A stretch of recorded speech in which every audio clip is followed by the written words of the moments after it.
कृष्णो रक्षतु नो जगत्त्रयगुरुः कृष्णं नमस्याम्यहं कृष्णे नामलशत्रमो विनिहताः कृष्णाय तस्मै नमः कृष्णादेव समुत्थितं जगदिदं कृष्णस्य दासोऽस्म्यहं कृष्णे तिष्ठति विश्वमेतदखिलं हे कृष्ण संरक्ष मां कृष्णाय वासुदेवाय देवकी नन्दनाय च नन्दगोपकुमाराय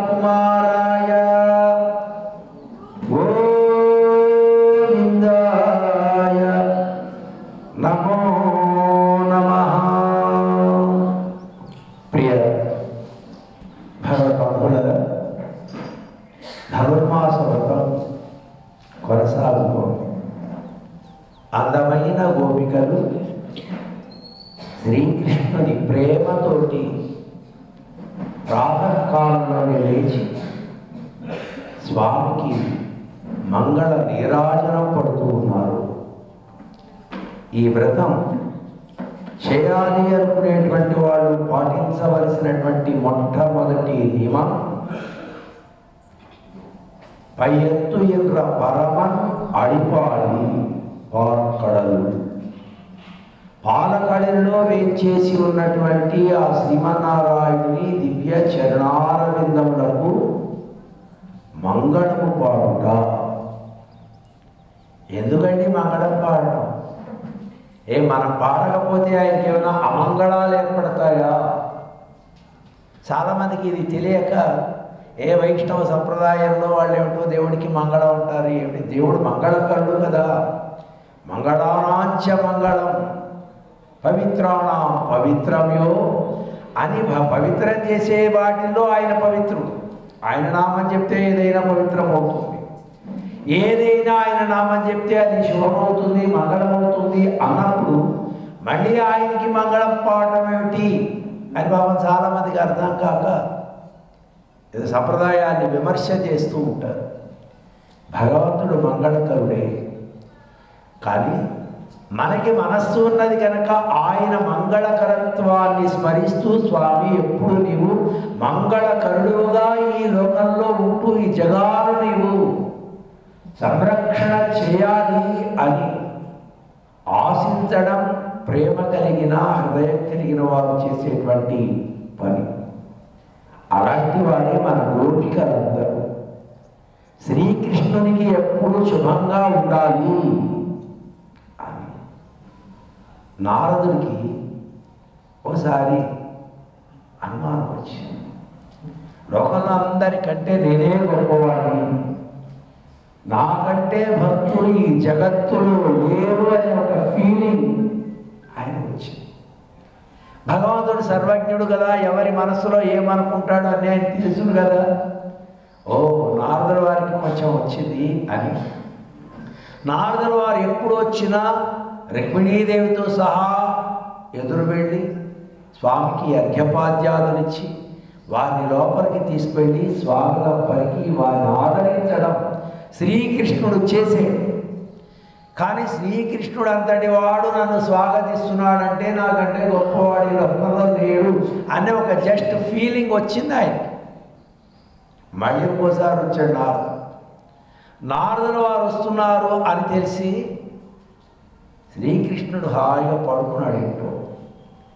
ఆయన దగ్గరకు వస్తున్నాడు, నారాయణ నారాయణ నారాయణ అంటూ.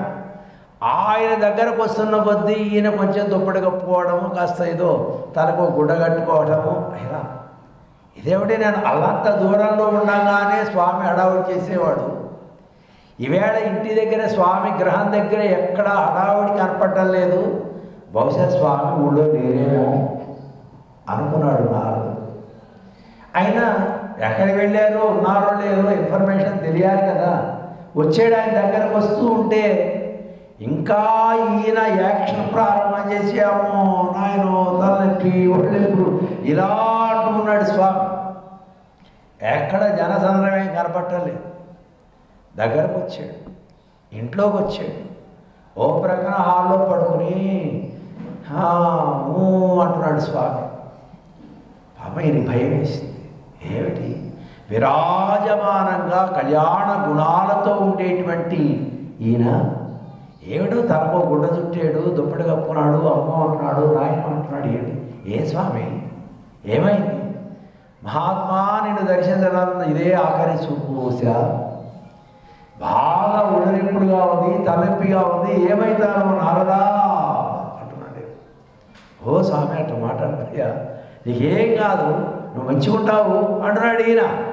లేదు స్వామి నేను చూస్తా అనుకోలేదు, మహానుభావుడివి దర్శనమిచ్చావు అంటే ఇప్పుడు ఏం చేయాలి? నీకు ఇంత అనారోగ్యంగా ఉండే డాక్టర్స్ రాలేదా, వైద్యం లేదా? నీకు ఎందుకయా, నేను స్వర్గలోకంలోంచి అశ్వనీ దేవతలను పట్టుకొస్తాను. వాళ్ళు స్వర్గలోకంలో వైద్యులు, ఆ అశ్వనీ దేవతలు, వాళ్ళిద్దరిని పట్టుకొస్తానయ్యా అంటే వద్దు స్వామి నువ్వేమి చేయద్దు, నీ దండం పెడతా, నన్ను ఇట్లా పోని నా పని అయిపోయింది అంటున్నాడు స్వామి. పాపం నారదుల వారు తట్టుకోలేకపోయారు.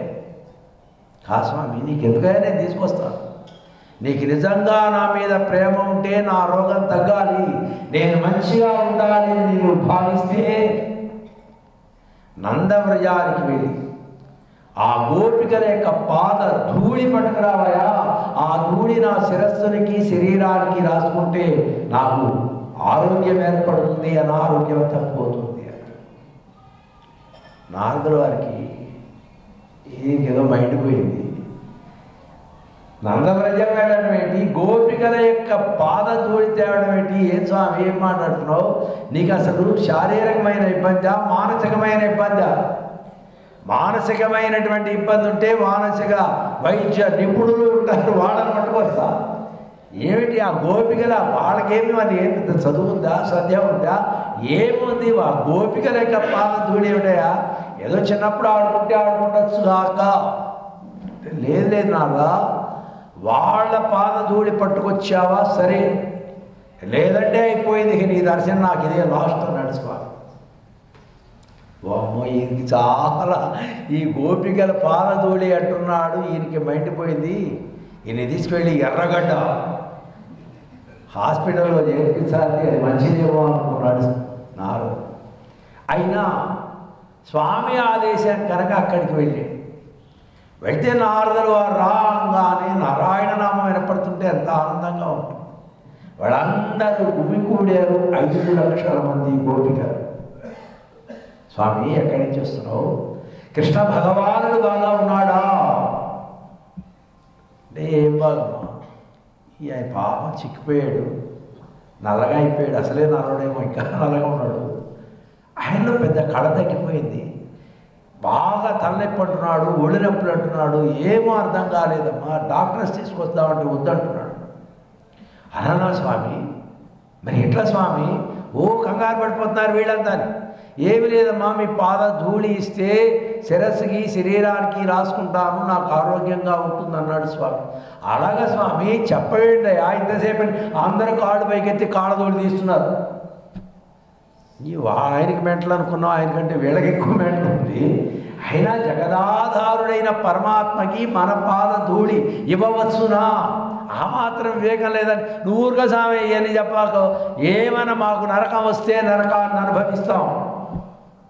కానీ శ్రీకృష్ణుడు ఎప్పుడు కళ్యాణ గుణాలతోటి విరాజమానంగా ఉండాలి, అదే మా కోరిక అన్నారు వాళ్ళు. అని ఒక తట తీసి వీళ్ళందరూ పాద ధూళి దులిపి ఓ తట ఇచ్చారు. అప్పటికి నారదుల వారికి ఏర్పడిన అహం తొలగింది. వామో నేనే భక్తుడిని అనుకున్నాను, మే నరకానికి వెళ్ళినా పర్వాలేదు స్వామి ఆనందంగా ఉండాలనే వీరి ప్రేమ, నా భక్తి అనేది వారి ప్రేమ ముందు దిగదుడిపే అనుకున్నాడే. ఈ పాద ధూళిని శిరస్సును పెట్టుకుని తీసుకుని వెళ్ళాడు. వెళ్ళి పరమాత్మ నా అజ్ఞానాన్ని తొలగించడానికి నీవు చేసినటువంటి ఈ చిన్న మాయ చాలా ఆశ్చర్యం నాయన. గోపికలలో ఇంత నిండైన ప్రేమ ఉన్నది అని ఇప్పుడు గ్రహించాను, నన్ను క్షమించు. జగత్తులో నేనే భక్తుణ్ణి అనుకున్నటువంటి నా అహాన్ని, ఏదో జ్వరం వచ్చింది, తలనొప్పి వచ్చింది, ఒళ్ళు నొప్పులు వచ్చాయని చిన్న నీవు నాటకం చేసి నా అహాన్ని తొలగించావు తండ్రి అని సాష్టాంగ దాసోహం పడ్డాడు నారదుడు. భగవంతుడు ఎప్పుడు కళ్యాణ గుణాలతోటి విరాజమానంగా ఈ లోకాన్ని, ఆయన సంకల్పం ఈ లోకంలో కొనసాగుగాక అని ఆశించడమే నిజమైనటువంటి ప్రేమ. వాస్తవానికి ఆయన సంకల్పాలు పరమపదంలో నెరవేరుతాయి, మన దగ్గర నెరవేరు. దేవుడి సంకల్పాన్ని వికల్పం చేసేవాళ్ళం మనం, నిజమంతే, నిజంగా అంతే. ఎందుకని మన కర్మ ఆయన అనుగ్రహాన్ని ఆపుతుంది. నిజంగా దేవుడి దయ దేవుడి దయ అంటే దేవుడు దయని నీ హృదయపూర్వకంగా ఆహ్వానించకుండా నీ అవసరాలకి ఆహ్వానిస్తే అది ఎలా తెలుస్తుంది? మనం అందరం అవసరం కోసమే దేవుడి దయ అంటాం. నిజంగా దేవుని దయని గుర్తించిన వాళ్ళమైతే విరాజమానంగా సభలో వేయించేసిన విరాజులాగా వాళ్ళలాగానే మనం కూడా ఉంటాం. వాళ్ళన్నీ వదిలేసి స్వామే అనుకున్నారు. చూసారండి, మా ప్రయాణ స్వామి వారు అయితే ఎప్పుడు ఆనంద్ ఆనంద్ అంటుంటారు. ఆయన ఆనందమే. రెండోది ఆయన నోటమిటే రాదు. కారణం ఈ లోకంలో ఆనందం కంటే వేరే లేదు. సర్వవ్యాపకుడైనటువంటి పరమాత్మ కళ్యాణ గుణములు ఆయన విభూతి ఇంత సౌందర్యంగా కనపడుతూ ఉంటే ఆనందం కంటే వేరే ఏదైనా ఉంది అంటే నీవు భగవంతుడి కంటే వేరే దాన్ని నువ్వు చూస్తున్నావు, భగవంతుడి కంటే వేరే దాన్ని నువ్వు కోరుతున్నావు కనుక నీకు ఆనందం కనపట్టలేదు కదా. మనకు అసలు ఆనందం అంటే ఏమిటో తెలియదు. ఎంతసేపు సంతోషం తెలుసు, దుఃఖము తెలుసు, ఇవి తెలుసు కానీ ఆనందం మనకు తెలియదు. ఏదో చలికాలం వెచ్చగా కూర్చుంటే సంతోషంగా ఉంటుంది, వేసవికాలం హాయిగా ఏసీ రూమ్లో కూర్చుంటే సంతోషంగా, ఆ సంతోషమే అది ఎంతసేపు ఉండదని బట్టి బయటకు వస్తే పోతుంది. అలాంటి అల్పమైన సంతోషాలు తెలుసు, తీవ్రమైన దుఃఖము తెలుసు, కానీ ఆనందం అంటే ఏమిటో తెలియదు. ఆనందం తెలియాలంటే ప్రాకృతికం వదలాలి. అలా వదిలినటువంటి విరాగులైన మహానుభావునికి ఆనందం తెలుస్తుంది, మిగతా వారికి తెలియదు. కనుక అలాంటి ఆనంద స్వరూపుడైనటువంటి పరమాత్మని దర్శించి ఆయన ఆనందమైనటువంటి స్థితిని ఎప్పుడు మనం అనుభవించాలి అనుకునేటువంటి వారమే గోపికలు. అలాంటి గోపికలలో ఈవేళ మహోన్నతమైనటువంటి భగవన్నిష్ట కలిగినటువంటి గోపిక ఈవేళటి గోపిక. ఆమెకు బాగా నిష్ట ఉన్నది, భగవద్ గుణానుసంధానము మెండుగా ఉన్నది, అద్భుతమైనటువంటి బాహ్య సంపద ఉన్నటువంటి గోపిక. ఆమె రత్నములతో పొదగబడినటువంటి దివ్యమైనటువంటి భవంతిలో పడుకుని ఉన్నది. తూమణి మాడత్తు సుత్తం విళక్కెరియా, అందమైనటువంటి రత్నాలతో పొదగబడినటువంటి భవనంలో పవళించి ఉన్నటువంటి ఆమె. సమయం అవుతోంది, జ్ఞాపకం పెట్టుకోలేదు, రాలేదు. ఏమా తెల్లవారుతోంది, గోష్ఠికి వెళ్ళాలి, క్షీరాబ్దిలో పవళించి ఉన్నటువంటి శ్రీమన్నారాయణుని దివ్య చరణాల మీద మనకు మంగళం పాడాలి. ఇంకా అందమైన భవంతిలో పడుకునే ఉన్నావు, బయటికి రాలేదు ఏ అంటూ ఆమె అద్భుతమైనటువంటి భవనాన్ని వీళ్ళు వర్ణిస్తున్నారు. అది ఎలాంటిది? తూమడి మాడత్తు, శుద్ధమైనటువంటి రత్నాలతో పొదగబడినటువంటి భవంతి అది.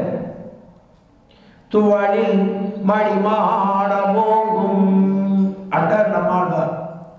నమ్మాళ్వార్లు కూడా తులైవిల్లి మంగళం అనేటువంటి క్షేత్రంలో ఉండేటువంటి భవనాలను రత్నములతో పొదిగబడినటువంటి భవనాలుగా వర్ణన చేశారు. ఆ వర్ణనకి ఈ వర్ణనకి కొంచెం తేడా.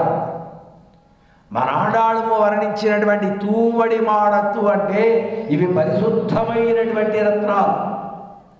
అంటే వీటిని ఏమంటారు, పాలిష్ పెట్టవలసినటువంటి అవసరం లేని రత్నాలు. నమ్మాళ్వార్లు వర్ణించినటువంటి ఆ తువడిల్ మడిమాడం అన్నటువంటి ఆ రత్నాలు పాలిష్ పెట్టవలసినటువంటివి. అంటే సంసార మండలంలో కొన్నాళ్ళు ఉండి ముక్తి పదానికి వెళ్ళేటువంటి వారు ఉన్నటువంటి భవనాలు. మన ఆండాళమ్మ చెప్పినటువంటి ఈ భవనం సంసార పంకమే తెలియక నిత్యము అనునిత్యము స్వామితోటి అనుసరించేటువంటి నిత్య సూర్యుడు ప్రవర్తించేటువంటి భవనం. అలాంటి భవనంలో ఈమె ఆనందంగా పడుకుని ఉన్నది. మనవాళ్ళు వచ్చారు, లేవమని అడిగారు. ఆవిడ ఆనందంగా పడుకున్నారు. ఎంతమంది వచ్చారు, ఏం చేస్తున్నారు, అసలు బాహ్యమైనటువంటి ప్రవృత్తే లేదు. మరి ఎంత అలా పడుకున్నటువంటి ఆమె భవనాన్ని ఎందుకండి వర్ణించడం? అంటే భవనాలలో ఉండేటువంటి వారి గొప్పతనాన్ని బట్టి భవనం. ఇప్పుడు మీరు చూడండి, ఎంత గొప్ప అదృష్టవంతులు. అందరూ 108 దివ్య క్షేత్రాల్లో ఉన్నారు. విడిగా వెళ్ళి అక్కడ ఉన్న ఆ క్షేత్రాన్ని ఇక్కడ పట్టుకొచ్చి మేము శ్రీరంగంలో ఉన్నాం, మేము కాంచీపురంలో ఉన్నాం, మేము తిరువాలంచోరైలో ఉన్నాం, మేము శ్రీవిల్లి పుత్తూరులో ఉన్నామని ఆ భవనాల పేర్లు పెట్టుకుని హాయిగా ఏం తెలియని వాడు ఇవన్నీ గుళ్ళే అనుకుంటున్నారు. గృహాలను చూసి అమ్మ ఏంటి నిండు గుళ్ళ అంటారు వాళ్ళు. అంటే అంత అందమైనటువంటి మనస్సులో మీరు ఉండటం చేత, మీకు ఉండటం చేత ఆయా క్షేత్రాల్లో ఉండేటువంటి పెరుమాళ్లను నిత్యము స్మరించుకోవడానికి స్ఫురణకు వచ్చేటట్లుగా అందంగా నిర్మించుకున్నారు కనుక మీ గృహాలు ఆలయాలులాగా బాహ్యమైనటువంటి వ్యక్తులకు గోచరిస్తున్నాయి. అలా వర్ణించడం అది గొప్ప విషయం. మా ఆచార్యుల వారు పరమపదంలో ఏం చేస్తున్నారు, తూపురాణి ఉడైవర్ల స్వామివారు అని మాకు భగవద్ విషయాన్ని అనుగ్రహించిన ఆచార్య. ఎప్పుడు ఆయన మేము మొట్టమొదటి బ్యాచ్లో మేమే, నాకు ఒక్కడికే చెప్పారు 3 సంవత్సరాలు. నా తర్వాత 16 బ్యాచ్లు చెప్పారు ఆయన. అందుకని మేము ఒకరోజు వెళ్ళి, స్వామి మీ ఇంటికి ఒక పేరు పెడదామనుకుంటున్నాము అన్నాం. ఓ పెట్టండి అన్నారు. భగవద్ విషయ నిలయము అనుకుంటాం. నిరంతరం ఎప్పుడు భగవద్ విషయమే గురువుగారు చెప్తూ ఉంటారు. ఎవరో 4, 5, 10 మందో 20 మందో చదువుతూనే ఉంటారు కనుక అది భగవద్ విషయ నిలయం. పరమ భాగవతోత్తములు ఉండేటువంటి గృహం భాగవత నిలయం. భక్తులు ఉన్నారు అంటే అక్కడ భగవంతుడు ఉంటాడు కదా. అందుకని భగవంతుడు ఉండేటువంటి దాన్ని ఎట్లయినా కీర్తిస్తామా? మరి భగవంతుడు భక్తుడు కలిసి ఉన్నటువంటి గృహాన్ని కీర్తిస్తే భగవతు భాగవత సంకీర్తన అవుతుంది. కనుక మన ఆండాడి తల్లి అందంగా తూమడి మాడత్తు, ఎంత అద్భుతమైనటువంటి భవనము, ఎంత అందంగా ఉంది. సుమారు ఉండొచ్చు 150 కోట్లు ఆ ఇల్లు. అంత అందంగా ఉంది, అంత విలువగా ఉంది. లోపల చక్కగా ఆవిడ దివ్యమైనటువంటి బెడ్, డబల్ బెడ్ వేసుకుందండి. ఆ డబల్ బెడ్ వేసుకుంది. ఆ బెడ్ ఖరీదే ఉంటుంది ఈవేళ మన లెక్క 10 లక్షలు 20 లక్షలు. మంచిగా దీపం పెట్టుకున్నది, పొగ వేసి. పొగ అంటే మన పొగ కాదు, చక్క పరిమళ భరితమైనటువంటి ధూపము. ఎందుకు ఆ దీపం, ఎందుకు ఈ పొగ ఎందుకండి? ఆంధ్రబ్యాంక్తో ఒక మనిషి పడుకోవడానికి డబల్ బెడ్ కావాలా? అంటే ఆయన ఎప్పుడు తోస్తే అప్పుడు వచ్చి పడుకుంటాడు కృష్ణ భగవానుడు. శ్రీకృష్ణుడు పడుకోవడానికి వీలుగా అందమైన భవనం. ఎందుకంటే అంత కాస్ట్ పెట్టి ఇల్లు కావాలంటే మరి మా వారి హోదాకు తగినట్టుగా ఉండాలి కదా. ఆయన హోదాకు తగినట్టుగా ఇల్లు ఉంది. ఆయన వచ్చి పడుకోవడానికి వీలుగా చక్కటి అందమైన పార్కు ఉన్నది. స్వామిని దివ్యమంగళ మోహన రూపానికి స్వాగతం పలకడానికి ఒక ధూపము, దివ్యమైన పరిమళాన్ని పెట్టు. ఎప్పుడు ఎక్కడెంతసేపైనా తిరుగుగాక. స్వామిని ఎదిరించాలి అంటే ఆమె ఇంటికి వచ్చి పడుకోవాలి. అంత అందంగా నిర్మించుకున్నది భవనాన్ని, అలా డెకరేట్ చేసుకుంది. అక్కడ దీపం ఉన్నట్టు మనకెట్ట తెలుసండి? ఎవరు తలుపులు తీసి పడుకోరు కదా, తలుపులు వేసే పడుకుంటారు కదా. అయినా అది రత్నాలతో పొదగబడినటువంటి భవనం కావడం చేత లోపలి వస్తువు బయటికి కనపడుతోంది. అలా ఇప్పుడు వ్యాఖ్యానం. ధూపపు పొగ కనబట్టలేదండి. మరి పొగ లేనప్పుడు పరిమళం ఎలా కనపడుతుంది అంటే ఇక్కడ ధూపము దీపము అనడం చేత జ్ఞాన అనుష్ఠానము. జ్ఞానం ఒక్కటి ఉంటే చాలదు, అనుష్ఠానం ఉండాలి. జ్ఞానం ఉన్నవాడు కన్ను ఉన్నవాడు, అనుష్ఠానం లేనివాడు కాళ్ళు లేనివాడు. జ్ఞానం లేనివాడు అనుష్ఠానం ఉన్నవాడంటే కాళ్ళు ఉన్నాయి కళ్ళు లేవు. కళ్ళు పనిచేయాలి, కాళ్ళు పనిచేయాలి కదండి. అప్పుడే మన జీవితం ఆనందంగా సాగుతుంది. ఏదో ఒకటి పని చేసి ఒకటి పని చేయకపోతే అది లోపం. అలా లోపం లేని జ్ఞాన అనుష్ఠానం కలిగినటువంటి గోపిక అని ఒక్క మాట చెప్పటానికి ఇంత అందంగా వర్ణించి. ఎందుకని? కవయ క్రాంత దర్శన. కవి అంటే లోపలిది చూసేవాడు కవి. అక్కడేముండదు, అన్నీ ఉన్నట్టుగా చూపిస్తాడు కవి. అలా చూపించకపోతే ఆయన కవి ఎందుకంటే మనం అనుకోండి ఇల్లు బాగుందండి అంటాం, ఇంట్లో దీపం ఉందండి అంటాం, అక్కడ బెడ్ బాగుంది ఇంతే అంటాం తప్ప ఆ బెడ్ ఎలా ఉందో చెప్పం, ఆ దీపం అక్కడ ఎందుకు ఉన్నదో చెప్పం, ఆ భవనము బాగా ఉందనే మాట తప్ప ఎంత బాగా ఉందో చెప్పలేము కదా. వర్ణన నిపుణ కవి. కవి అంటే వర్ణించి చెప్పగలిగిన వాడు కవి. మన ఆండాళమ్మ గొప్ప కవి. అందుకని కవయిత్రి గోదా. ఆమె మామూలు గోదా కాదండి, కవయిత్రి. ఆమె కవిత్వం చేత పెద్ద హైలైట్ అయిపోయింది. ప్రపంచంలో ఉండేటువంటి కవులందరి యొక్క కవిత్వంలో తలమానికే అయినటువంటి కవిత్వం చెప్పింది మన ఆండాళి తల్లి. ముందు ముందు పాసురాల్లో ఇంకా మరింత చెబుతూ ఉంటుంది. అలాంటి ఆమె వర్ణిస్తోంది. తెల్లవారింది రండి అన్నాడు మనవాళ్ళు. ఏం ఉలుకు లేదు పరుకు లేదు. వాళ్ళ అమ్మ బయటకు వచ్చి, ఏ ఆంటీ మీ అమ్మాయి ఇంకా లేదా? మామీర్. మామీర్ అంటే అత్త. అత్తని ఏమంటాం మనం? యాంటీ అంటాం, లేదంటే ఆంటీ అంటాం. ఇష్టమైతే ఆంటీ లేకపోతే ఆంటీ. కనుక ఓ అత్త ఏమి మీ అమ్మాయి లేవలేదు, అంత ముద్దు నిద్రపోతుంది ఏమిటి? మేమింతమంది వచ్చి పిలుస్తూ ఉంటే ఆమె పలకడం లేదు, ఆమె ఏమైనా మూగదా?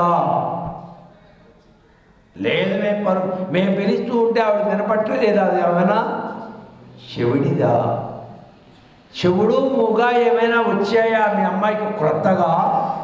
మేమింతమంది వచ్చి పిలుస్తున్నాము, ఏమీ రాదు, లేవదు అంటే ఆమె వచ్చింది. ఏ తల్లి, మా అమ్మాయి స్వభావం తెలుసు కదా, అలా పిలవంగానే పలికే స్వభావం కాదు. లోపల ఎప్పుడూ భగవంతుడిని స్మరించుకుంటూ ఉండేటువంటి స్వభావం ఆమె. భగవన్నామ స్మరణ వినబడితే తప్ప లేవదామె. కనుక మామీర్ అవళை எழுப்பீரோ உன்மகள்தான். అత నువ్వు లేపు, మీ అమ్మాయి నువ్వు లేపరాదా? నేను లేపడం ఏమిటయ్యా, మీరు లేపడం. ఇక్కడ ఆడాడు తల్లి, మామీ అవడలు లేపు, ఓ అత లేపు అని ఇలా శారీరకమైనటువంటి బాంధవ్యాన్ని పాసరంలో చెప్పింది. విరాకులైనటువంటి వారికి శారీరక బాంధవ్యం ఉండదు, వాళ్ళు దాన్ని స్మరించరు.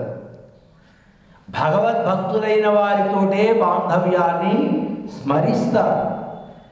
కనుక మన గోష్ఠిలో వాళ్ళు ఎక్కడ ఏ పెళ్ళికైనా చూడండి గోష్ఠి వాళ్ళే ఉంటారు ఎక్కువ, ఎవరు చుట్టాలు తక్కువ, గోష్ఠి వాళ్ళు ఎక్కువ. అంటే మనం వీళ్ళ బాంధవ్యాన్నే ఎక్కువ కోరుకుంటాం కనుక గోష్ఠిలో మగవాళ్ళని పిలుస్తాము, ఆడవాళ్ళని పిలుస్తాము. అంతా ఏ పెళ్ళికైనా వెళ్ళి, ఏ ఊరైనా వెళ్ళండి, వీళ్ళే కనపడతారు. ఏదో మనందరి నిలయ విద్వాంసుల్లా, కానీ అందరు ఎక్కడికి వెళ్ళినా మనమే ఉంటాం. ఇదేంటే మన పెళ్ళిలోనూ మీరే కలిశారు, ఈవేళ పెళ్ళిలోనూ మీరే, ఓ స్వామి మొన్న మీరే వచ్చారు, ఈవేళ మీరే వచ్చారు, ఎప్పుడు మనమే, మీరు రావడం మేము రావడం మనమే. కనుక గోష్ఠిలో మనకు వేరే బంధువులు ఉండరు. ఒకవేళ ఉన్నా వాడు సెకండ్స్. గోష్ఠి వాళ్ళకి ఇచ్చినంత మర్యాద వాళ్ళకేమో ఇవ్వవలసినటువంటి విలువైనటువంటి బంగారం, వెండి ఇలాంటి ఏవో ఇచ్చేసి వెళ్ళిపోతాం, పంపించేస్తారు. కానీ ఎక్కువ ఫొటోస్ దిగేది మనమే, ఎక్కువసేపు గడిపేది మనమే, అందులో పెత్తనం చేసేది కూడా మనమే. ఆ ఇంట్లో పాపం వాళ్ళు ఆడపడుచులు, వాళ్ళ బంధువులు ఉంటారు, వాళ్ళంతా వెలవెలపోతే ఏమిటి, నేను ఇంటికి ఆడపడుచుని ఎక్కడ నా పెద్దనం కనపడలేదు, ఏదో నన్ను నోరు మూసుకోనట్టు నాకు వెండి బిందు ఒకటి ఇచ్చారు, పక్కన కూర్చోబెట్టారు, పట్టు చీర ఒకటి పెట్టారు, పక్కన కూర్చోబెట్టారు, వీళ్ళే చేసుకున్నారు, అలా ఆశ్చర్యపోతారు. నిజం కూడా అంతే జరుగుతోంది. అది మా శిష్యుడికి పెళ్లి చేసాం, వాడంతా వెళ్ళి ఒక రోజున పిల్లని చూసుకున్నారు. మరి అవునో కాదో చెప్పాలి అంటే మా స్వామివారు ఊళ్ళో లేరండి. మా స్వామివారు ఎస్ అంటే ఎస్, నో అంటే నో అన్నారు. వాడు సరే మాకు ఫోన్ చేస్తే మేము రావడానికి 5-6 రోజులు పడుతుంది అన్న. పర్లేదు స్వామి, మీరు ఎప్పుడు వస్తే 6 రోజుల తర్వాత మేము వెళ్ళాం. వెళుతూ నేరుగా పిల్ల ఇంటికే వెళ్ళాం. వెళ్ళే వాళ్ళు వచ్చారు, పిల్ల చూడంగానే మాకు నచ్చింది. మేము ఎస్ అంటే అయిపోతుంది, కానీ 2 రోజుల్లో ముహూర్తాలు కూడా అయిపోతాయి. 2 రోజులు, రేపు లేదు ఎల్లుండి. మేమన్నా ఎల్లుండి లాస్ట్ ముహూర్తం, ఈ ముహూర్తానికి మీరు చేసేట్లయితే మీ పిల్ల ఎస్, ఎల్లుండికి మీరు ఒప్పుకోకపోతే మీ సంబంధం క్యాన్సిల్ అన్నా. ముందు పిల్లవాడు అలాంటి, ఏ స్వామి ఎల్లుండి పెళ్ళాడ, నీకెందుకే ఊరుకో, నువ్వు పెళ్లి కొడుకు చేసేవాడిని నేను, నువ్వు ఊరుకో. పిల్లవాడు బాబు బుద్ధిమంతుడు లేకుండా ఉన్నాడు. వాడు స్వామి నేను చేయలేము, మాకు ఒక్కదే పిల్లండి, మేము ఇవన్నీ మాకు వద్దండి, ఏ విషయం మాకు అరగంటలో చెప్పాలి, మీరు వచ్చి మఠానికి వచ్చి చెప్పండి అన్నా. మేము వచ్చేసాం. మాకంటే ముందు పెళ్లి కొడుకు వాళ్ళు వీళ్ళు వచ్చి స్వామి ఎట్ట మాట్లాడేది, ఎల్లుండి ఎట్ట అవుతుంది, నీకెందుకు ఊరుకో వేస, వాడు వస్తారు రాదా.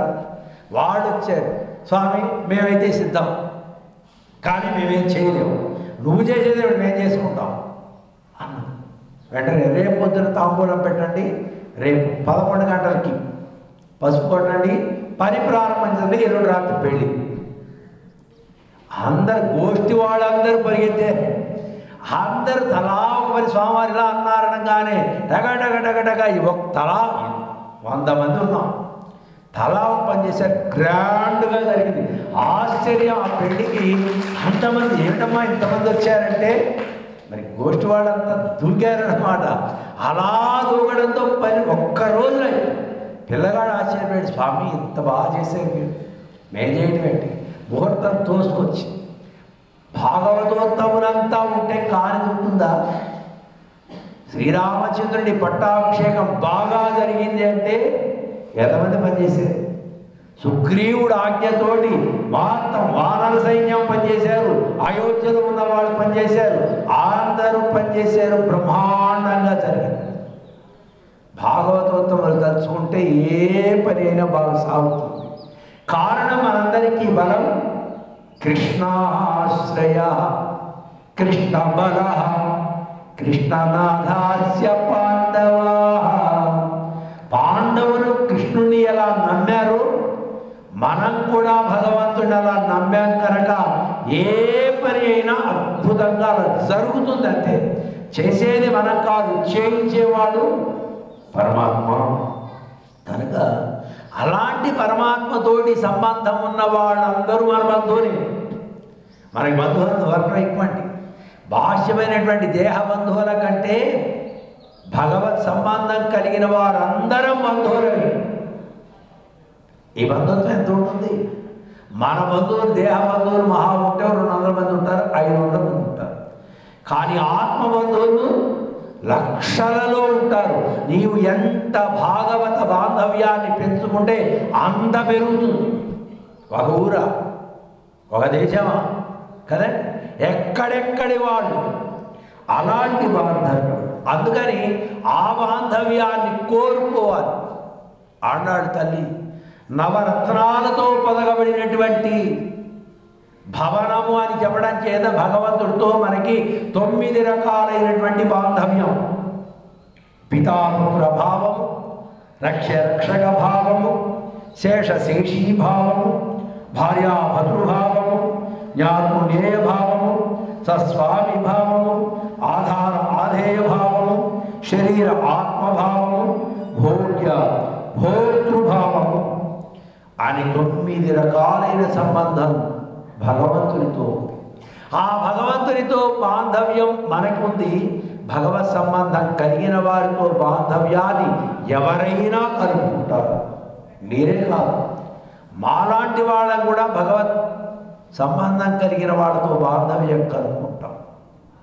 మహానుభావులు యామునాచార్యుల వారు రంగనాథ స్వామిని సేవిస్తూ పితామహం నాథముని విలోక్య, రంగనాథ అనుగ్రహించవయ్యా. నిన్ను అనుగ్రహించాలంటే నీ దగ్గర ఏముంది అన్నాడు స్వామి. నా దగ్గర ఏం లేదు. కానీ మా తాతగారు యామునాచార్యుల వారు పరమ భక్తులు. ఆయన మీద నీకుండేటువంటి కృప ఆయన మనబడినటువంటి నా మీద చూపించు స్వామి అంటూ తాతగారి సంబంధాన్ని చెప్పుకొని భగవద్ అనుగ్రహాన్ని కోరినటువంటి మహానుభావుడు యామునాచార్యులు. మనం కూడా పెద్దల సంబంధాన్ని చెప్పి భగవంతుడిని కోరతాం అనుగ్రహించమని. మనమైతే భగవంతుని అనుగ్రహించమని కోరడానికి అర్హత లేదు. ఎందుకని? మన దగ్గర చాలా దోషాలు ఉన్నాయి. నా దగ్గర దోషాలు ఉన్నాయి, కానీ నన్ను అనుగ్రహించాలి స్వామి. ఎలా అనుగ్రహించాలయా? తప్పని వాడిని ఎవడు క్షమిస్తాడు? అంటే మీరు క్షమించకపోతే క్షమింప చేసేవాడు బలం నా దగ్గర ఉంది. దాన్ని ఏమంటాం? అండబలం అంటాం. ఆ అండబలం మాకుంది. రామానుజాచార్య చరణ సంబంధము చేత మనకి ఏ రకమైనటువంటి దోషం అంటదు. చూడండి, లోకంలో నిజంగా అన్ని అలాగే జరుగుతూ ఉంటాయి. మినిస్టర్ గారు బాగా పరిచయం ఉన్నవాడు, వాడి మీద ఏదైనా కేసు ఉందనుకోండి, నేరుగా డిఎస్పీ ఆఫీస్కి వెళ్ళి ఆయన ఎదురుకుండా కూర్చుంటాడు. వీడి మీద కేసు ఉంటే కూడా గబగబా వెళ్ళి, సార్ నమస్తే, రమ్మన్నారట, ఏం సంగతి అని కుర్చీలో వాడు కూర్చుంటాడు. ఏమిరా కూర్చున్నావు? డిఎస్పీ ఎదురుకుండా కూర్చుంటావని. ఏ సార్? మా వెనకాల మా సారుడుగా అంటాడు వీడు. వాడు ఎమ్మెల్యేనో మినిస్టరో ఎవడో ఉంటాడు. ఆ బలంతో డిఎస్పీ దగ్గర కాలు మీద కాలేసి కూర్చుంటాడు. బలం అక్కడ ఉంది. ఆయన అంతకంటే ముందు ఫోన్ చేస్తాడు, మావాడు వస్తాడు అంటే మనకు మాట్లాడి పంపించాడు కదా. అలానే మన దగ్గర ఎన్నో రకాలైనటువంటి తెలిసి పాపాలు, తెలియని పాపాలు ఎన్నైనా ఉండొచ్చుగాక. ఆచార్యులు అనుగ్రహించే కృపాళు అయిన భగవద్రామార్య సంబంధము చేత భగవంతుడు తప్పనిసరిగా అనుగ్రహించి తీరుతాడు. అందుకని ఆచార్య సంబంధాన్ని కలిగిన వారితోటి చుట్టరికం. నిజంగా పిల్లగాడి పెళ్ళి ఎట్లా చేయాలి? చేసేది మన గోష్ఠిలో పిల్ల ఉంటే మరీ అంత ఆనందం. ఎందుకంటే వాడు సంప్రదాయకులు, మనం సంప్రదాయకులం, ఎక్కడ ఏ రకమైనటువంటి వైరుధ్యం లేకుండా హాయిగా ఆగ్రహంలోనూ ఆచార్య ఆరాధన సాగుతుంది, ఇక్కడ సాగుతుంది అంటూ గోష్ఠి వాళ్ళతోటి సంబంధం కలుపుకుంటూ ఉంటారు కదా. అదిగో అలాంటి వాక్యమైనటువంటి బాంధవ్యాన్ని కోరి, అందుకని అంత వాస్తవానికి మన ఆడాడు తల్లి బ్రాహ్మణ కుటుంబంలో పుట్టినటువంటి ఆమె గొల్లలతోటి బాంధవ్యాన్ని పెట్టుకుని తాను గొల్ల గోపికగా తయారైంది. ఆ గోపికలకు ఎలాంటి మోక్షాన్ని ప్రసాదించావో స్వామి, నాకు కూడా అలాంటి మోక్షాన్ని ప్రసాదించు.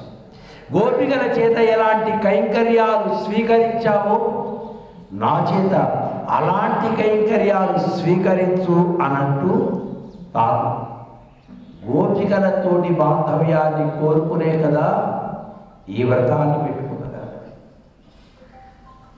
కనుక భాగవతంలో కూడా చెప్తారు, కామోత్కంఠత గోపికల్, గోపికలు కామభావనతోటి భగవంతుడిని పొందారు, అంటే భగవంతుడిని ప్రేమించి అదే పని చేసింది మన ఆండాళ్ళ తల్లి కూడా. స్వామికి ప్రేమ లేఖ రాసింది అందాక భగవద్ అనుగ్రహాన్ని పొందింది. ఈ విధంగా ఆ లోపల ఉన్నటువంటి ఆవిడతోటి దేహ బాంధవ్యాన్ని కోరినటువంటిదై నీవు లేచి రావలసింది, మణికదవంతాళ్ తిరవాయ్, నీవు పిలిచి తలుపును తీసి బయటికి రావాల్సింది అంటే వాళ్ళ అమ్మ వచ్చి మీరు పిలవలసినటువంటి రీతిలో పిలిస్తే ఆమె వస్తుంది. మీరు రా అంటే ఆవిడ రాదు. భగవన్నామ స్మరణ చెప్పండి అనంటూ మామాయన్ మాధవన్ వైహుందన్ ఎండ్రు ఎండ్రు అని, మామాయన్ మాధవన్ వైహుందన్ అని ఇలా పిలవండి. భగవన్నామ స్మరణ వినపడంగా కత్తురుబడి లేదు, అమ్మ ఏడుకోట్లాడంటే వచ్చేసేరా. మేము కూడా ఇక్కడ మంగళవాద్యం వినపడంగానే అమ్మ మనవాడు వచ్చేసరి అని మేము కూడా కొంచెం ఆడాడు పడుతున్నాం. కనుక ఆలయం అప్పుడే తెచ్చేసారు, స్వాములంతా వచ్చేసారు, భాగవతం వచ్చేసారు, మంగళవాద్య ఘోష వినపడుతోంది. కనుక మనం కూడానే ఇక్కడ సమయానికి తగినట్లుగా అనుష్ఠానం చేసుకుని బయటికి రావాలి. ఇదో మంగళకరమైనటువంటి సూచక. కనుక అలాంటి భగవన్నామని చెప్పండి. ఆయన ఎలాంటి వాడు పరమాత్మ, మహామాయన్ ఆశ్చర్యకరమైనటువంటి జ్యేష్ఠుడు, మాధవన్ లక్ష్మీదేవిని ఎప్పుడు నిరంతరం వక్షస్థలంలోనే పెట్టుకునేటువంటి వాడు మాధవుడు. వక్షస్థలంలో మా అంటే లక్ష్మి, ఆ వక్షస్థలంలో ఉండేటువంటిది మాధవన్ అంటే రమాదేవి. స్వామి యొక్క వక్షస్థలంలో ఉండేటువంటి ఆమెకు రమా మంగళ దేవత, అమ్మవారికి రమాదేవి అని పేరు. రమా మంగళ దేవత అని నిఘంటు. కనుక అలాంటి రమా ఆయన హృదయంలో ఎప్పుడు రమిస్తూ ఉంటుంది. వైకుంఠన్, వైకుంఠ భవన క్షేత్రంలో ఉండేటువంటి వాడు పరమాత్మ. అక్కడ ఉండేటువంటి నిత్యులు ముక్తులు నిరంతర స్వామిని సదా పశ్యంతి, ఎప్పుడలా ఒక్క క్షణకాలం కూడా రెప్పవేయకుండా స్వామి యొక్క సౌందర్యాన్ని, సౌశీల్యాన్ని, స్వామి యొక్క సౌందర్యాన్ని, లావణ్యాన్ని నిరంతరంగా అనుభవించేటువంటి వారు. అలాంటి నామాలు చెప్తే మా అమ్మాయి వస్తుంది. వాస్తవానికి మా అమ్మాయికి ఏ విధమైనటువంటి చెవుడు లేదు, మోగది కాదు, మాటలు రాని పిల్ల కాదు. కానీ ఆమె స్వభావం చెవిటి పిల్లలా ఉంటుంది, మూగదిలా ఉంటుంది. లోకంలో అలా ఉండటం చాలా కష్టం. అన్నీ తెలిసి ఏమీ తెలియని వాడులాగా ఉండడం చాలా గొప్పతనం, వాడు గొప్ప జ్ఞానం. మనం ఏం తెలియకపోయినా అన్నీ తెలిసినట్టు మాట్లాడుతూ ఉంటాం కదా. తెలిసింది తక్కువ, మాటలు మాత్రం చాలా హైలైట్ మాటలు మాట్లాడతాం. మనకు అన్ని రంగాల్లో ప్రజ్ఞ పాఠం ఉన్నట్లుగా మాటలు మాట్లాడేస్తూ ఉంటాం. నిజంగా తెలిసిన వాడు మాట్లాడరు. కదా.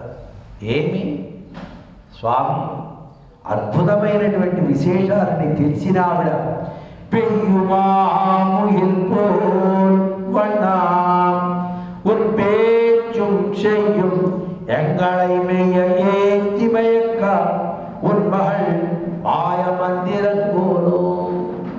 ఆమె ఎలాంటిది? వర్షామేఘ నీల వర్ణుడు పరమాత్మ.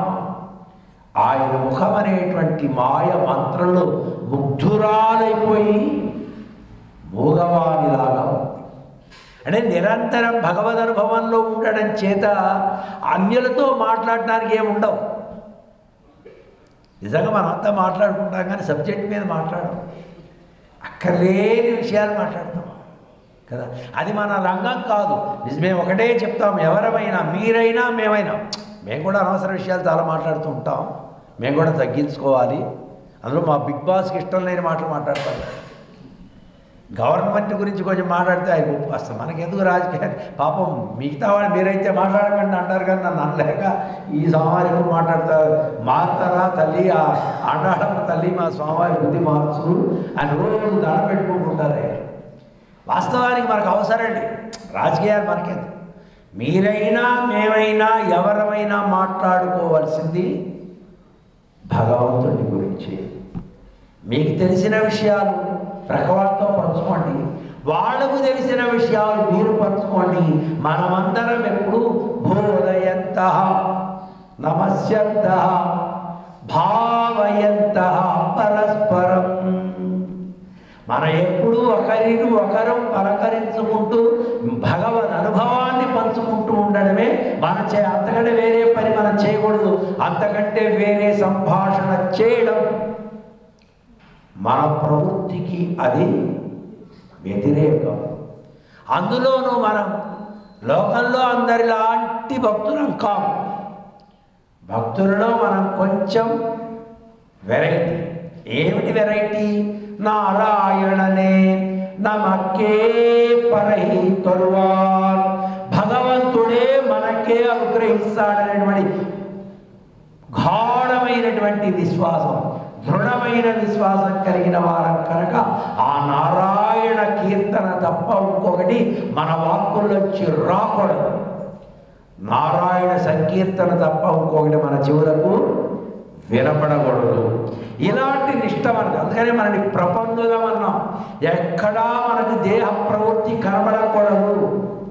మానసికమైనటువంటి ఆ ప్రవృత్తే కనపడాలి. మానసికమైనటువంటి ఆ దివ్యమైనటువంటి ఆ వైభవమే గోచరించాలి, కానీ ఇంకొకటి కాదు. ఇక్కడ పాసురంలో చక్కటి దీపం పెట్టుకున్నది, మంచి పరిమళం ఉన్నది. ఆ పరిమళమే ఆమె యొక్క హృదయ వైభవం. పరిమళం అంటే సువాసన.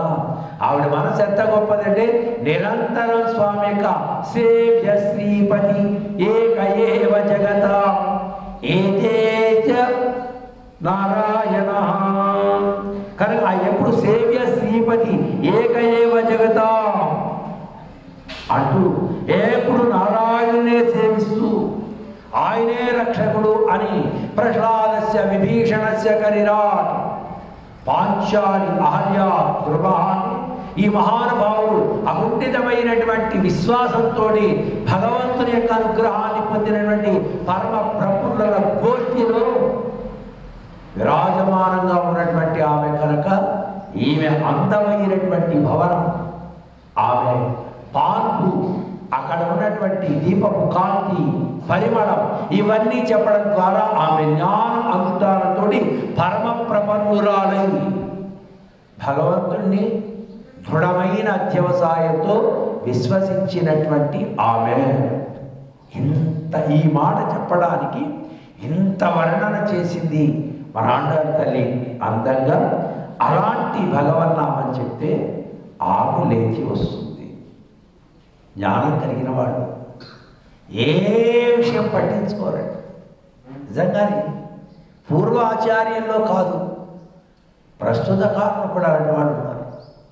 మా చిన్నజీయ స్వామి వారికి గ్రంథాలన్నీ నేర్పించినటువంటి ఆచార్యులు వారు తేకం గోపాలాచార్య స్వామివారిని చాలా గొప్ప జ్ఞానం అనుష్ఠానం కలిగిన గురువు గారు. వారు కూడా 90 సంవత్సరాలు పైబడే ఉన్నారు. వారు కాలం చేసి కూడా పరమపదానికి వెళ్ళి కూడా చాలా కాలమైంది. వారు నిరంతరం ఏవో గ్రంథాలు చదువుతూనే ఉండేవారు. కళ్ళు కనపడకపోతే భూతద్దం వెలుగు చదువుతూ ఉండేవారు. వారికి అన్ని రకాలైనటువంటి వ్యాధులు ఉన్నాయి. మా స్వామివారు, స్వామి మీరు ఈ బిళ్ళ వేసుకోవాలి, వేసుకోండి. వేసుకోకపోతే ఏమవుతుంది? ఎట్లా స్వామి వేసుకోకపోతే ఎలా? పాపం ఎవరైనా చెప్పినా వద్దనేవారు, కానీ చిన్నజీయర్ స్వామి వారు చెప్తే మాత్రం ఏమొచ్చారు? మధు బిళ్ళలు తెచ్చేసారు, అక్కడ పెట్టండి. కాదండి మీరు వేసుకుంటేనే పెడతా అనేవారు స్వామి. అంటే వారి మీద ఉండే ప్రేమ, చిన్న వయసులో ఇంత జ్ఞానాన్ని వైరాగ్యాన్ని పొందారు. వారిస్తే వేసుకునేవారు. స్వామి మీరు అలా వేసుకోకపోతే ఎలా అండి అంటే, ఏమయ్యా మీరు అందరూ ఎందుకు వస్తున్నారు నా దగ్గరికి అంటే చదువుకోవడానికి. ఆ రోగాలు కూడా అందుకే వస్తున్నాయి. ఏముంది దానికోసం అవి వచ్చింది ఇది వచ్చింది, రోగం వచ్చిందని ఎందుకు బెగపడ్డాం? రోగం కూడా నా వాక్కులు వినాలని వచ్చాయి, ఉండనే ఉండే నష్టం ఏంటి అనేవారు. ఎంత జ్ఞానమో వారు, నిజంగా ఎంత జ్ఞానం అంటే వారికి 3-4 పిల్లలు ఉన్నారు. వారి ఆ పెళ్లి రోజు వెళ్ళేవారండి. ఈయన పెళ్లి రోజున కుమార్తె వివాహం రోజున ఇంటికి వెళ్ళి ఆ కన్యాదానం చేసి ఆ పెళ్లి వాళ్ళని వెళ్ళగానే ఈయన కూడా వచ్చేసేవారు. మరి ఎంత వైరాగ్యం అండి అది! అలా ఎవరైనా ఉండగలరా? అదే స్వామి పెళ్ళి కదా, పెళ్ళి అయితే నాకేంటి, భగవంతుడు నిర్ణయించాడు, వాళ్ళిద్దరి మధ్య రాసిపెట్టింది, అయిపోయింది. ఆ సమయానికి నా పాత్ర కాళ్ళు కడుగుతా, అది అయిపోయింది, వచ్చేసాడు. అలా ఎవరైనా ఉండగలరా? మనమైతే పెళ్ళి కుదిరింది అంటే అప్పటి నుంచి మళ్ళీ పిల్లకి కాపురానికి వచ్చే వరకు గుడికే రామా. అదే చాలా బిజీ ఉన్నానండి. మా అబ్బాయి పెళ్ళి కుదిరింది కదా, పెళ్ళి కుదిరింది కదా, ఇంకా 4 సార్లు ఎక్కువ ప్రదక్షిణ చేయరాదంటే, అంటే చేయబట్టే కదండి కుదిరింది కనుక చేసే కుదిరేదాకానే ప్రదక్షిణలు. పెళ్ళి కుదిరింది అనుకోండి వ్రతం అయిపోయినట్టే, ఏ దేవుడు చూసే పనే లేదు. మళ్ళీ మనం ఆ గోష్ఠి వాళ్ళు మళ్ళీ పిలిచి అవండి రండి స్వామివారు వస్తూనే ఉంటారు కదా, కొత్త స్వామినే కాదు కదా, ఇలా అంటాం మనం. కనుక మనకి ఏవో పనులు దేవుడి ద్వారా అవ్వాలనుకుంటాం, కానీ దేవుడు కైంకర్యమే పనిగా ఉంటాం. అలా ఉండేటువంటి వారు జ్ఞానులు. అలాంటి జ్ఞానం కలిగినటువంటి గోపికని వారు పిలిచింది ఈమె. చాలా విలక్షణమైనటువంటి జ్ఞానం. ఇవాటి పాసనలో తిరుమైషై ఆళ్వార్ అనే మహానుభావుడిని ఊహించుకొని ఆయనలో ఉండే లక్షణాలన్నిటినీ ఈమె గోపికలో దర్శిస్తూ ఆ గోపికను గోష్ఠికి రావాల్సింది అని ఆకాంక్ష. భగవంతుని తెలుసుకోవడానికి తిరుమైషై ఆళ్వారు చాలా ప్రయత్నం చేశారు. అన్ని మతాలలో తిరిగే, ఏది స్థిరమైనటువంటి ఆనందాన్ని కలిగించేది, ఏది శాస్త్రీయమైన మతం అంటూ వాళ్ళు హిందూ దేవాలయానికి వెళ్ళేవారు, క్రైస్తవ దానికి వెళ్ళేవారు, ముస్లిం దానికి వెళ్ళేవారు, అన్ని బౌద్ధుల దగ్గరికి వెళ్ళేవారు, జైనుల దగ్గరికి వెళ్ళేవారు. బహుశా ఆ కాలంలో క్రైస్తవం లేదు, దాని గురించి మనం మాట్లాడుకోవడం అనవసరం లేదు. అది వచ్చేంత 2023 కదండి. వీరు ఎప్పుడూ చాలా పురాతనమైన ఆళ్వారు. అప్పుడు జైనము బౌద్ధము ఇవి ఎక్కువగా ఉండేవి.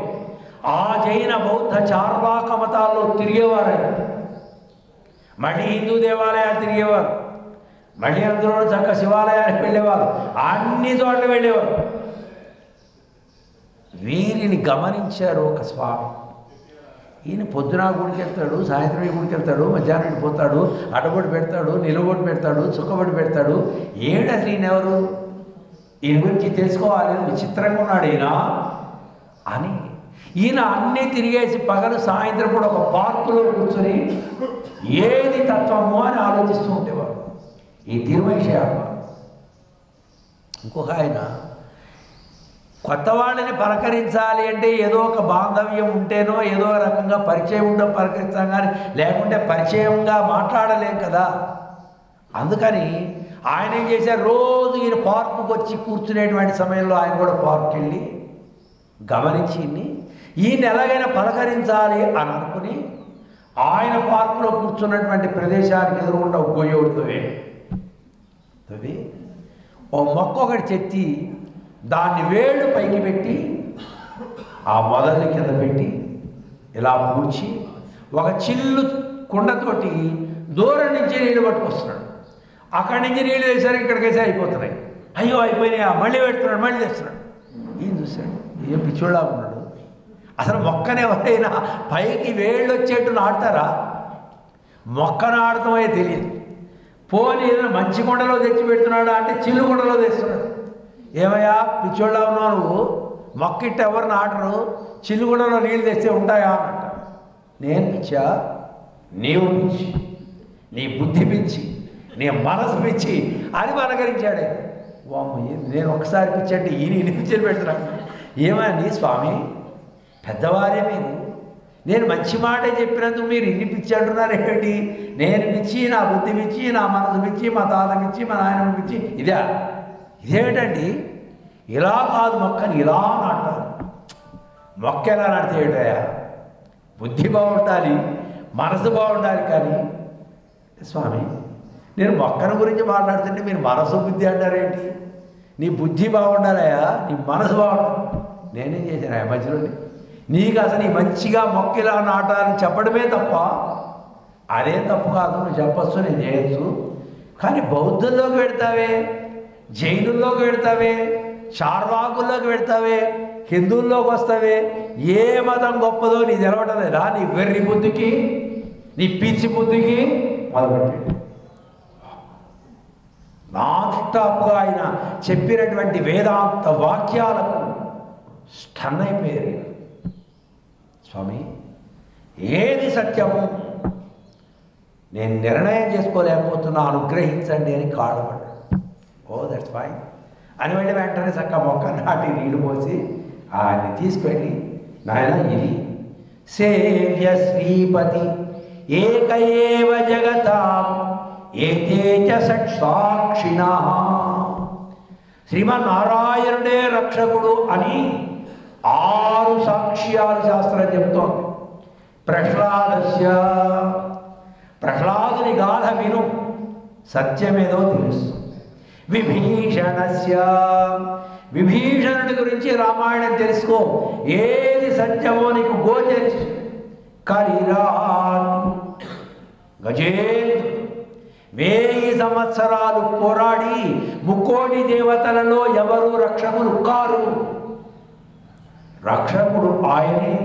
నీవు తప్పై తప్పరం వెరుగా, స్వామి నీవేనయా అనేటట్లుగా తక్షణమే వచ్చి సిరికిని చెప్పగా, చెక్క చక్రములు ధరించగా, గబగబా గబగబా ఈ గజేంద్రుడిని రక్షించకపోతే నేనే లేని వాడిని అవుతాను అని తాను పరిగెత్తుకొచ్చి తన యొక్క నిరూపకాన్ని చేసుకున్నటువంటి శ్రీమన్నారాయణుడే. అలాగే ద్రౌపది, అలాగే శబరి, వీళ్ళందరూ ఉన్నారయ్యా. ఇది చరిత్ర. ఇది తెలుసుకోకుండా నువ్వు జైనుల్లోకి, బౌద్ధుల్లోకి, చార్వాకుల్లోకి ఇలా ఎన్ని మతాలు తిరిగినా సత్యం నీకు గోచరించదు అంటూ సత్య దర్శనాన్ని ఇప్పించినటువంటి మహానుభావులు పే ఆళ్వార్. ఆ పే ఆళ్వార్ల దగ్గర సమాశ్రయాన్ని పొంది నారాయణ తత్వాన్ని తెలుసుకుని 4300 సంవత్సరాలు ఈ భూమండలంలో ఉండి నారాయణ అష్టాక్షరి మహామంత్ర వైభవాన్ని అనుగ్రహించినటువంటి ఆళ్వార్లు తిరువైశ్య. ఆయన సుందరమైన భవనంలో ఉన్నారు భగవంతుడితోటి. 9 రకాలైనటువంటి బాంధవ్యం కలిగి అని చెప్పడానికే తూమడి మాడత్తు అని, నవరత్నములతో పొదగబడిన భవంతి అని ఆ 9 సంబంధాన్ని చెప్పింది అన్నాడు. అలా మహాజ్ఞాని అయినటువంటి ఒక గోపికను తిరుమైషయ ఆళ్వార్లతోటి పోల్చుకొని ఆ తిరుమైషయ ఆళ్వార్కి జరిగినటువంటి సన్మాన సభలో శ్రీకృష్ణుణ్ణి నిండు సభలో శిశుపాలుడు అవమానించినట్టుగా తిరుమైషయ ఆళ్వార్లను ఆయన అవమానించాడు. అవమానిస్తే ఆయన ఏం మాట్లాడు, చెవిటివాని వలె ఉన్నాడు. మనల్ని తింటూ ఉంటే మనం అలా ఉండగలమా? ఉండలేము. మనని తిడితే ఉండలేకపోవడం కొంతవరకు పర్వాలేదు, మనకిష్టమైన వాళ్ళని తిడితే కూడా మనం ఉండలేము. మనం ఉంటాం పర్వాలేదు. మా విజయవాడలో భక్తులు అయితే నిజంగా ఉంటారు.